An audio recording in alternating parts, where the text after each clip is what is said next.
अहो तुम्ही जेव्हा मी जो आहे ना या मीला जेव्हा तुम्ही खाली बसवाल ना तेव्हा स्वामी तुम्हाला दिसतील की ते किती प्रचंड स्वरूपात तुमच्या मागे उभे आहेत. स्वामींमुळेच सगळं घडतं. याच्यात मी हा प्रकारच नाहीये.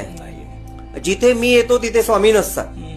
लोकांची एक घाणेरडी सवय आहे, हे मी केलं, ते मी केलं, ते माझं, हे माझं, हे पण माझं, सगळं माझंच आणि हे मीच केलं. त्यांना परमेश्वर तिथे दिसतच नाही. अरे पण हे तू करताना तुझ्या मागे एक जी शक्ती उभी आहे तुला ती ऑपरेट करतेय, तू तिला विसरलास आणि तुझ्यामध्ये जो मी आणि जो अहंकारपणा आहे ना हा एवढ्या मोठ्या प्रमाणात जागृत झाला की तू परमेश्वराला विसरलास. तू मंदिरात जातो, अरे पण तुझा अहंकार जात नाही तर मंदिरात जाऊन उपयोग काय?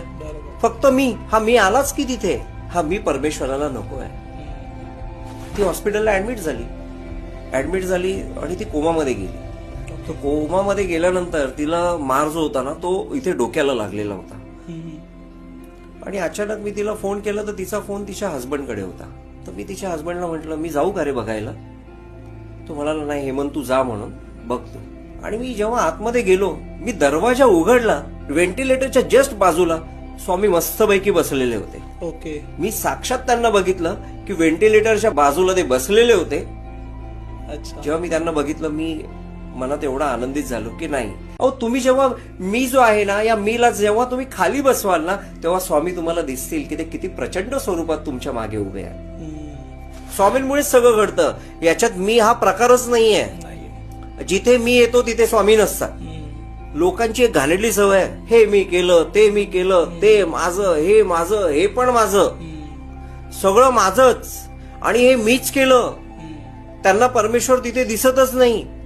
अरे पण हे तू करताना तुझ्या मागे एक जी शक्ती उभी आहे तुला ती ऑपरेट करतेय, तू तिला विसरलास आणि तुझ्यामध्ये जो मी आणि जो अहंकारपणा आहे ना हा एवढ्या मोठ्या प्रमाणात जागृत झाला की तू परमेश्वराला विसरलास.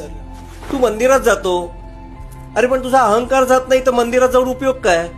फक्त मी आलाच की तिथे, हा मी परमेश्वराला नको आहे. ती हॉस्पिटलला ऍडमिट झाली आणि ती कोमामध्ये गेली. तर कोमामध्ये गेल्यानंतर तिला मार जो होता ना तो इथे डोक्याला लागलेला होता. आणि अचानक मी तिला फोन केला तर तिचा फोन तिच्या हस्बंडकडे होता. तर मी तिच्या हस्बंडला म्हटलं मी जाऊ का रे बघायला? तो म्हणाला नाही हेमंत तू जा म्हणून बघतो. आणि मी जेव्हा आतमध्ये गेलो,